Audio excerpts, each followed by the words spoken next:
Kanwar root यानी Delhi border से लेकर हरिद्वार तक कांवड़ यात्रा रूट पर तमाम दुकानों मसलन रेस्टोरेंट ढाबों के मालिकों के नाम लिखने हैं या नहीं, इस पर सुप्रीम कोर्ट का फैसला आ गया है। सुप्रीम कोर्ट के इस फैसले ने योगी सरकार की धज्जियां उड़ा दी हैं। सुप्रीम कोर्ट के इस फैसले ने सीएम योगी को शानदार पटखनी दी है। सुप्रीम कोर्ट ने इस मामले में जो फैसला सुनाया है वो जारी रहेगा। सवाल यह है कि सुप्रीम कोर्ट ने इस मामले में आज हुई सुनवाई पर क्या फैसला दिया। साथ ही सुप्रीम कोर्ट के इस फैसले से योगी सरकार की धज्जियां उड़ने की बात क्यों कही जा रही है।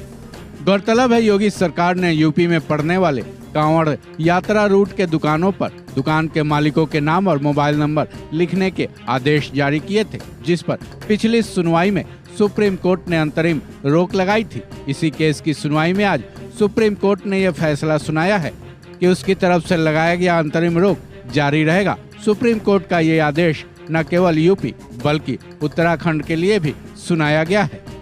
गौरतलब है कि वेस्ट यूपी के कई जिले कांवड़ यात्रा रूट पर आते हैं।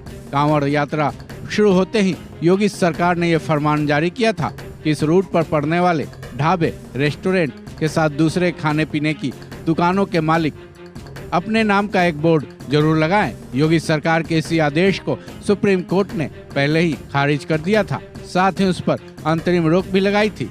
सुप्रीम कोर्ट ने यह भी साफ कर दिया है कि ये रोक 5 अगस्त तक रहेगी। साथ ही इस केस की अगली सुनवाई की तारीख 5 अगस्त को ही दी है। चलिए अब जानते हैं सुनवाई से पहले योगी सरकार ने सुप्रीम कोर्ट में जो हलफनामा दिया था उसमें क्या लिखा था, जिसके बाद ये फैसला आना योगी सरकार के लिए पटखनी मानी जा रही है।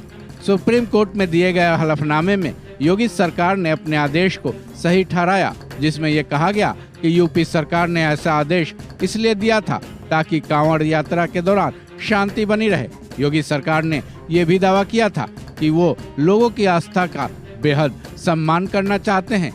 इसी सोच के साथ ये आदेश जारी किया गया था। अपने हलफनामे में योगी सरकार ने कानून व्यवस्था बनाए रखने का भी हवाला दिया था, लेकिन सुप्रीम कोर्ट ने योगी सरकार के इस दलील को सिरे से खारिज कर दिया। साथ ही कांवड़ यात्रा के रूट पर नाम लिखे जाने वाले आदेश के समर्थन में दाखिल उस याचिका को भी खारिज कर दिया, जिसमें यह कहा गया था कि उनका ये आदेश सही है, जो कि धार्मिक मान्यता के अधिकार और फ्रीडम को बनाए रखने वाला है। सुप्रीम कोर्ट में सुनवाई के दौरान योगी सरकार के वकील मुकुल रोहतगी पर जज भड़क भी गए उठे। जब वकील रोहतगी ने यह दलील दी कि सुप्रीम कोर्ट की तरफ से लगाई गई रोक केंद्रीय कानून का उल्लंघन है। रोहतगी ने कहा कि food and safety standard act 2006 के मुताबिक किसी भी खाने पीने वाली चीज को बेचने वालों के अपने नाम उजागर करना होगा। इसमें होटल ढाबे और रेस्टोरेंट भी आते हैं। सीनियर एडवोकेट रोहतगी की इस दलील पर जस्टिस ऋषिकेश रॉय भड़क उठे।